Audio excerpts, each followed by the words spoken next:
So dear students, आज हम बात करेंगे चैप्टर मशीन्स की। मशीन्स का ये पहला लेक्चर है जिसमें हम जानेंगे मशीन्स क्या होती है, फिर उससे रिलेटेड टर्म्स क्या क्या होते हैं। सो ये फर्स्ट लेक्चर होगा मशीन्स के रिगार्डिंग, ठीक है। तो आइए बेटा समझते हैं मशीन क्या है, किस तरीके से काम करती है, इसको समझते हैं। तो पहला लेक्चर है, तो that is machine. Machine actual में होती क्या है? ये एक पर्टिकुलर डिवाइस होती है जो कि हमारे मतलब जो भी वर्क हम करते हैं उसको इजी बनाती है, ठीक है। यानी कि जब हम फिजिकल कोई वर्क करके उसको बहुत ज्यादा फोर्स अप्लाई करके करते हैं तो उस वर्क को with a less amount of force थोड़ा सा इजी बनाती है, वो होती है बेटा मशीन, ठीक है। अब देखिए क्या कह रहा है मशीन। अब machine is a device by which can either overcome a large resistive force और load at a some point by applying a small force or effort at a convenient point and it is desired direction or by which we can obtain a gain in speed। यानी कि machine एक ऐसी device होती है जिस पर हम कोई काम अगर करते हैं, जैसे मान लीजिए उस पर कोई लोड या रेजिस्टिव फोर्स है यानी कि लोड है, तो हम उस पर वो वर्क कैसे कर सकते हैं? With a small amount of effort या फोर्स लगा के हम उस वर्क को कन्वीनियंट वे में कंप्लीट कर सकते हैं जिससे हमारे एनर्जी ज्यादा लॉस ना हो, और इसीलिए मशीन्स डेवलप होती हैं। और मशीन्स का अगर हिस्ट्री देखेंगे तो बेटा ये बहुत पुराने टाइम से चलती आ रही है। पहले के लोग भी एक तो सिंपल टाइप की मशीन यूज करते थे जो कि उनके वर्क को क्या करती थी बेटा, इजी करती थी। तो ऐसी कोई भी डिवाइस जो हमारे वर्क को इजी करती है वो सब क्या हो जाती है बेटा, मशीन हो जाती है। आगे क्या कह रहा है देखिएगा, these machines have been used for centuries not only to make work easy but also make it efficient and safe। As the name suggests, the construction of simple machines are not complicated and they are used for day-to-day simple work। तो हम अपनी daily life में भी बहुत सारी machines का use करते हैं। अब जैसे मान लीजिए बहुत सारी डेली लाइफ की हमारी मशीन्स होती हैं जो हमारी डेली लाइफ के वर्क में हेल्प करती है, ठीक है। तो वो हमारे वर्क को इजी करती हैं, इफिशिएंट करती हैं, लेस टाइम में काम को कंप्लीट भी करती हैं। ओके बेटा, तो ये हमारे मशीन होती हैं। आगे कह रहा है note, a machine can not be used for a force multiplier as well as a speed multiplier simultaneously. Machine force multiplier और स्पीड मल्टीप्लायर एक साथ तरीके से आप यूज नहीं कर सकते, यानी कि आप मशीन्स को एक साथ फोर्स मल्टीप्लायर और स्पीड मल्टीप्लायर के तरीके से यूज कभी भी नहीं कर सकते हैं। Is that clear? आगे, machines are useful in the following four ways. Machine से हमें क्या क्या फायदे होते हैं देखिए क्या रहा है। इन लिफ्टिंग, देखिएगा यहाँ स्पेलिंग थोड़ी सी स्पेस आ गई है।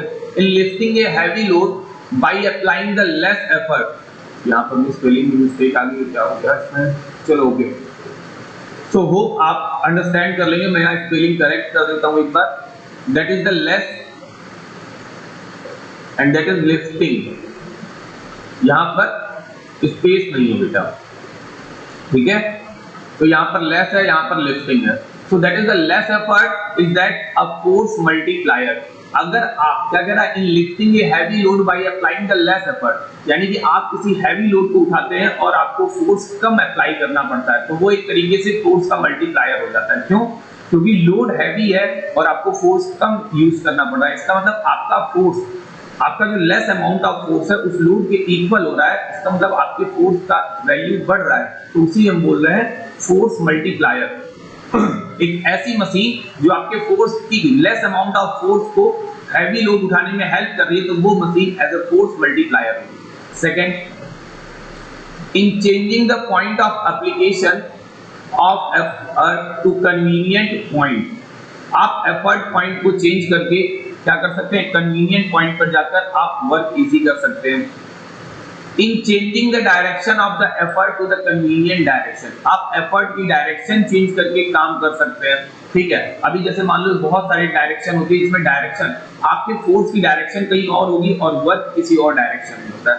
इसके डेली लाइफ के एग्जांपल हमें मिलते रहते हैं बेटा। अगर आप ऑब्जर्व करेंगे तो आपको अपनी डेली लाइफ की ये सारी चीजें दिखाई देंगी, ठीक है। For obtaining a gain in speed, greater movement of load bye a smaller movement of effort, यानी कि स्पीड गेन करना। अब यहाँ क्या कर रहा है, greater movement of load, load का ग्रेटर मूवमेंट होगा by the smaller movement of effort, effort के स्मॉल मूवमेंट से लोड का ग्रेटर मोमेंट होगा, यानी कि स्पीड मल्टीप्लायर की तरीके से ये होगा। ठीक है, आगे अब हम बात करते हैं बेटा मशीन से रिलेटेड कुछ टर्म्स होते हैं, इनको क्या कहते हैं और क्या काम होता है देखते हैं।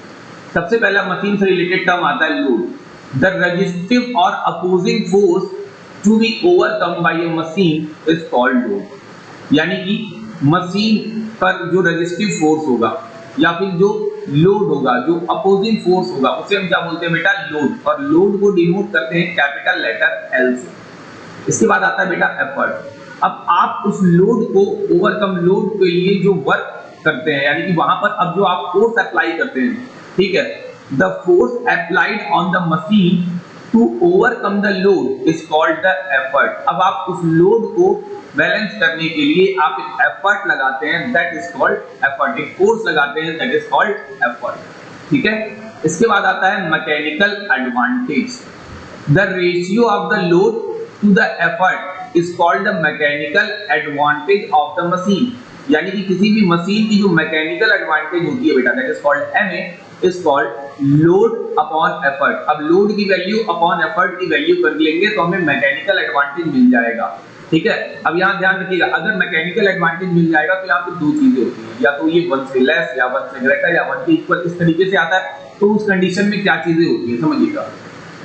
कह रहा है अब machine having the mechanical advantage greater than 1, अगर मैकेनिकल एडवांटेज ग्रेटर देन 1 हुआ, act as a force multiplier, तो वो एक फोर्स मल्टीप्लायर के तरीके से यूज होगा। कैसे होगा देखिएगा, अगर आपको अपने मैकेनिकल एडवांटेज की वैल्यू 1 से ज्यादा चाहिए तो आपकी लोड की वैल्यू ज्यादा होनी चाहिए, यानी कि L is greater than E। तो जब L is greater than E होगा तभी आपका मैकेनिकल एडवांटेज 1 से ज्यादा आएगा। इसका मतलब आपने एफर्ट कम अप्लाई किया और लोड ज्यादा है, इसका मतलब आप एक फोर्स मल्टीप्लायर के तरीके से यूज हो रहा है, यानी कि आपका force as a force multiplier होगा। Next, while the machine having the mechanical advantage less than 1 gives the gain in speed, then it means अगर आपका अगर आपका एफर्ट ज्यादा है लोड से, यानी कि आपका लोड कम है, एफर्ट ज्यादा है, तभी आपको मैकेनिकल एडवांटेज लेस देन 1 मिलेगा।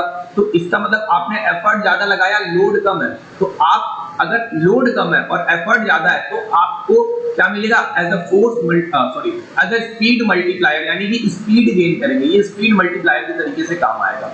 ठीक है बेटा, आगे देखिएगा, the machine having the mechanical advantage equal to 1, यानी कि लोड और एफर्ट की वैल्यू सेम हो, the load is equal to the effort. आगे कह रहा है इसमें 1 हो जाए, is generally use to change the direction of effort. तो यहां हम क्या करते हैं बेटा, एफर्ट की डायरेक्शन चेंज करते हैं, as there is no gain of force और स्पीड। तो यहां पर स्पीड और फोर्स में कोई गेन नहीं होगा, ये सिर्फ डायरेक्शन को चेंज करेगा। Is that clear? I hope आपको ये पॉइंट समझ में आया होगा regarding to the mechanical advantage. यानी कि mechanical advantage if greater than 1 तो आप फोर्स मल्टीप्लायर हैं, if your mechanical advantage is less than 1 तो आप स्पीड मल्टीप्लायर हैं, if your mechanical advantage is equal to the is equal to 1 तो इसका मतलब सिर्फ और सिर्फ डायरेक्शन चेंज होगी। यहाँ पर कोई भी स्पीड या फोर्स मल्टीप्लायर के तरीके से काम नहीं होगा, कुछ भी स्पीड या फोर्स गेन नहीं होगा या इंक्रीज नहीं करेगा। ओके, इसकी यूनिट की बात करते हैं बेटा, तो इसकी कोई भी यूनिट नहीं होती है, मैकेनिकल एडवांटेज की कोई भी यूनिट नहीं होती है, क्योंकि लोड एक फोर्स है, एफर्ट एक फोर्स है, तो इसकी कोई भी यूनिट नहीं होगी। Is that clear? आगे देखते हैं बेटा, वेलोसिटी रेशियो। आगे हम बात करते हैं बेटा वेलोसिटी रेशियो की। वेलोसिटी रेशियो क्या होता है? The ratio of velocity of effort to the velocity of load is called the velocity ratio of machine. अगर मैं वेलोसिटी की बात करता हूं तो एफर्ट की वेलोसिटी और लोड की वेलोसिटी का जो रेशियो होता है वो होता है velocity ratio of the machine. So what is the velocity ratio of machine? Velocity of effort यानी कि VE upon velocity of load यानी कि VL। अगर मैं इन दोनों का रेशियो निकालता हूं तो मुझे वेलोसिटी रेशियो मिलता है। ठीक है बेटा, आगे देखिएगा क्या कह रहा है, if DL and DE are the distance move in the same time t। मान लो लोड DL कर रहा है, DE, यानी कि एफर्ट डिस्टेंस मूव कर रहा है by the force and the effort respectively, then velocity of fluid, distance कितना गया dl, टाइम कितना लगाया t, that is dl upon dt। Okay, velocity of effort, distance कितना गया बेटा de upon t, that is the velocity. तो अगर इन दोनों की वेलोसिटी का मैं रेशियो निकालता हूं बेटा, इन दोनों की वेलोसिटी का मैं क्या निकालता हूं, रेशियो निकालता हूं, तो मुझे क्या मिलेगा, वेलोसिटी रेशियो। तो मैंने निकाला वेलोसिटी रेशियो क्या आ गया, देखिएगा वेलोसिटी ऑफ एफर्ट, तो मैंने लिखा velocity of effort upon velocity of fluid is equal to, velocity of effort का मतलब de अपॉन dt और इसका मतलब dl अपॉन dt, तो t से t कैंसिल, तो इसका मतलब वेलोसिटी रेशियो क्या आ जाएगा, डिस्टेंस, ठीक है, याद रखिएगा, यानी कि distance moved by the effort force and the distance moved by the load. तो हम एक तरीके से यहां पर भी रिलेट कर सकते हैं कि velocity ratio is also equal to de upon dl, यानी कि वेलोसिटी का एफर्ट हम डायरेक्टली ऐसे भी निकाल सकते हैं कि velocity of effort de upon velocity of fluid, that is the velocity ratio. या अगर आपको वेलोसिटी पता नहीं है तो हम डिस्टेंस के रिस्पेक्ट में निकाल सकते हैं कि डिस्टेंस, यानी कि distance moved by the effort and distance moved cause of load. तो इस तरीके से हम वेलोसिटी रेशियो निकाल सकते हैं। इज दैट क्लियर बेटा? तो इस तरीके से हम VR यानी कि वेलोसिटी रेशियो निकाल सकते हैं। आगे देखिएगा क्या कह रहा है, thus the velocity ratio is also defined as the ratio of the displacement of effort to the displacement of load। तो हमने यहाँ देखा किस तरीके से डिफाइन कर सकते हैं, इसकी भी कोई यूनिट नहीं होती है बेटा, क्योंकि सेम यूनिट होती है और कैंसल आउट होती है, इसलिए कोई यूनिट नहीं रखते हैं। इसके बाद आता है बेटा वर्क इनपुट। वर्क इनपुट क्या होता है? सो कह रहा है work done on the machine by the effort is called work input, यानी कि मशीन पर work done on the machine by an effort, आप जब एफर्ट अप्लाई करते हैं तो आप मशीन पर कुछ वर्क करते हैं, दैट इज वर्क इनपुट, यानी कि आपने अपना फोर्स अप्लाई किया और वर्क को इनपुट किया, that is called work input. तो वर्क इनपुट क्या होता है? Work done by the effort, आपका एफर्ट जो वर्क डन करता है उसको हम बोलते हैं work input. Okay, next work output, work done by the machine on the load is called work output, यानी कि वर्क आउटपुट क्या बेटा? Work done on the load, machine जो वर्क लोड पर करती है, मशीन के थ्रू जो वर्क डन हो रहा है लोड पर, that is called work output. आपका इनपुट होगा यानी कि आपका एफर्ट, आप जो फोर्स एफर्ट करेंगे दैट इज इनपुट, उसके बाद मशीन जो लोड पर वर्क करेगी दैट इज आउटपुट। ओके बेटा, इसके बाद बात आती है बेटा एफिशिएंसी की। What is the efficiency? देखो बेटा ये एक साइन होता है, इसको हम लोग इस तरीके से लिखते हैं, इसको हम लोग बोलते हैं ईटा। क्या नाम होता है बेटा इसका? ईटा। ये एक एन की तरीके से बनता है, बस लास्ट में हम इसको थोड़ा सा इंक्रीज कर देते हैं, that is called eta. Okay, बात करते हैं एफिशिएंसी की। क्या रहा है? Efficiency of A machine is the ratio of the work done on load.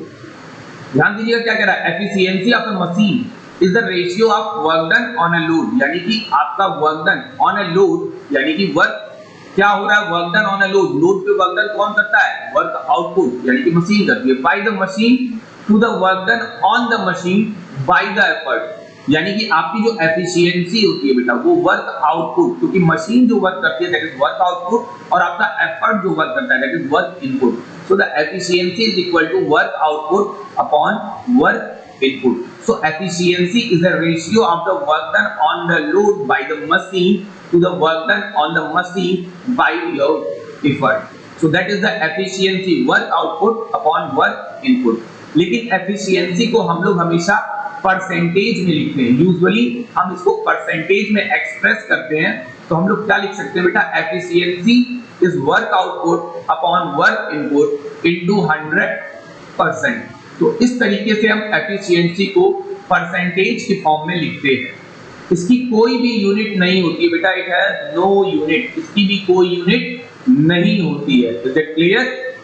So that is our first lecture. इसके नेक्स्ट लेक्चर में बाकी चीजें हम लोग डिस्कस करेंगे। तो देख लेते हैं एक बार आज के लेक्चर में हम लोगों ने क्या क्या देखा।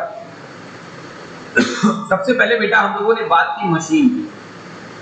मशीन क्या होती है इसको हम लोगों ने देखा। मशीन की हिस्ट्री देखेंगे तो बहुत पहले से चली आ रही है। मशीन एक ऐसी सिंपल सी डिवाइस होती है जो कि हमारी डेली लाइफ के वर्क को आसान बनाती है, ठीक है।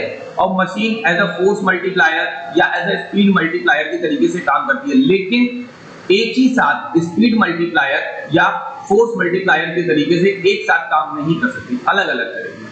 ठीक है, मशीन से रिलेटेड टर्म्स हमारे पास हैं कि हम लेस फोर्स लगा के एफर्ट कर सकते हैं, यानी कि फोर्स मल्टीप्लायर कर सकते हैं। हम कन्वीनियंट पॉइंट को चेंज करके काम कर सकते हैं, हम डायरेक्शन को चेंज करके काम कर सकते हैं, एज अ स्पीड मल्टीप्लायर काम कर सकते हैं।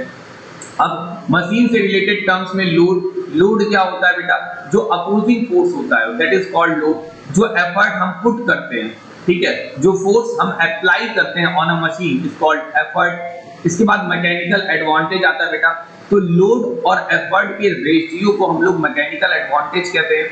मैकेनिकल एडवांटेज अगर ग्रेटर देन 1 हुआ तो इसका मतलब फोर्स मल्टीप्लायर है। Mechanical advantage is less than 1 हुआ, इसका मतलब स्पीड मल्टीप्लायर है। मैकेनिकल एडवांटेज अगर इक्वल टू 1 हुआ तो केवल डायरेक्शन का चेंज हम बोलेंगे, there is no speed multiplier and force multiplier. Okay, आगे वेलोसिटी रेशियो। तो वेलोसिटी रेशियो में हम किसका लेंगे, वेलोसिटी रेशियो में हम लेंगे एफर्ट की वेलोसिटी अपॉन लोड की वेलोसिटी, और इसको हम कंक्लूसिवली क्या कह सकते हैं कि the displacement moved by the effort ratio displacement moved by the load, इनका भी रेशियो हम वेलोसिटी रेशियो में ले सकते हैं। ओके, फिर वर्क इनपुट, हम जो फोर्स अप्लाई करते हैं on machine that is work input. Machine जो फोर्स अप्लाई करती है on a load is work output. इस तरीके से हम एफिशिएंसी भी निकालते हैं। तो work output upon work input is the efficiency of machine, और इसको हम ज्यादातर परसेंटेज के फॉर्म में शो करते हैं। इज दैट क्लियर बेटा? तो फिलहाल बेटा आज के लेक्चर में हम लोग इतना ही देखेंगे, बाकी की चीजें बेटा हम लोग देखेंगे नेक्स्ट लेक्चर में। ओके, आई होप आपको ये लेक्चर समझ में आया होगा, बाकी की चीजें हम लोग देखेंगे बेटा नेक्स्ट लेक्चर में। Okay, bye bye.